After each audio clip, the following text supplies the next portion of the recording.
Actress पिता के director होने के बावजूद मीलों पैदल चलती थी। इस एक्ट्रेस ने थिएटर से अपने करियर की शुरुआत की। उन्हें एक नाटक के लिए सिर्फ 50 रुपए मिलते थे। एक्ट्रेस ने धीरे धीरे टीवी और फिल्मों में अपनी पकड़ बनाई, लेकिन सब धरा का धरा रह गया। एक्ट्रेस पिता के डायरेक्टर होने के बावजूद मीलों पैदल चलती थी। इस एक्ट्रेस ने थिएटर से अपने करियर की शुरुआत की। उन्हें एक नाटक के लिए सिर्फ 50 रुपए मिलते थे। एक्ट्रेस ने धीरे धीरे टीवी और फिल्मों में अपनी पकड़ बनाई, लेकिन सब धरा का धरा रह गया। लेकिन 43 की उम्र में एक्ट्रेस की ऐसी किस्मत पलटी कि वह टीवी इंडस्ट्री की सबसे महंगी एक्ट्रेस बन गई है। वह आज 47 साल की हो चुकी है। उनका टीवी शो टीवी टीआरपी में टॉप रहता है। वह जब से लीड रोल निभा रही है। लेकिन 43 की उम्र में एक्ट्रेस की ऐसी किस्मत पलटी कि वह टीवी इंडस्ट्री की सबसे महंगी एक्ट्रेस बन गई है। वह आज 47 साल की हो चुकी है। उनका टीवी शो टीवी टीआरपी में टॉप रहता है। वह जब से लीड रोल निभा रही है। हम बात कर रहे हैं रूपाली गांगुली की। रूपाली के पिता का नाम अनिल गांगुली है। वह एक फिल्म मेकर है। उन्होंने वैसे तो कई फिल्मों को बनाया था, लेकिन साल 1991 में आई दुश्मन देवता से वह कंगाल हो गए थे। हम बात कर रहे हैं रूपाली गांगुली की। रूपाली के पिता का नाम अनिल गांगुली है। वह एक फिल्म मेकर है।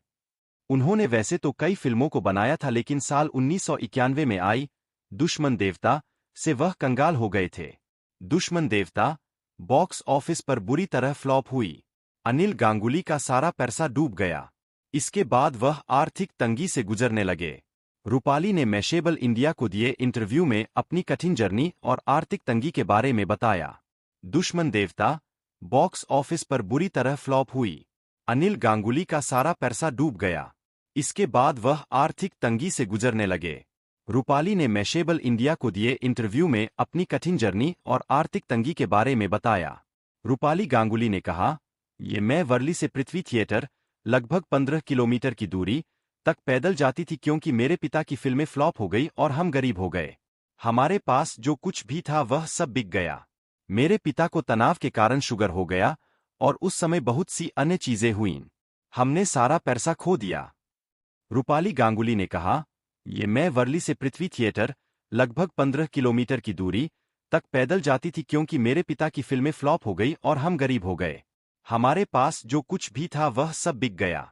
मेरे पिता को तनाव के कारण शुगर हो गया और उस समय बहुत सी अन्य चीजें हुईं। हमने सारा पैसा खो दिया। रूपाली गांगुली ने बताया कि उन दिनों फिल्म मेकर्स फिल्में बनाने के लिए अपनी प्राइवेट प्रॉपर्टी भी दांव पर लगा थे, क्योंकि कोई कॉरपोरेट सिस्टम नहीं था। उस समय ज्वेलरी बेचकर और घर गिरवी रखकर फिल्म मेकर के पैसे से फिल्में बनाई जाती थीं। यही चलन और जुनून था।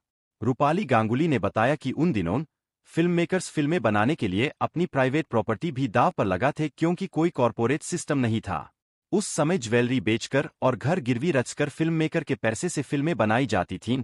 यही चलन और जुनून था।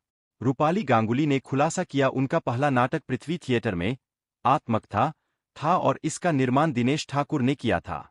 इसके लिए उन्हें 50 रुपए मिले थे। उन्हें कभी कभी समोसा भी मिला था।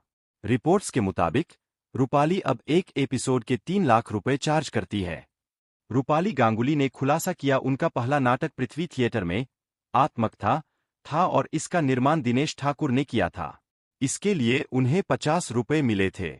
उन्हें कभी कभी समोसा भी मिला था।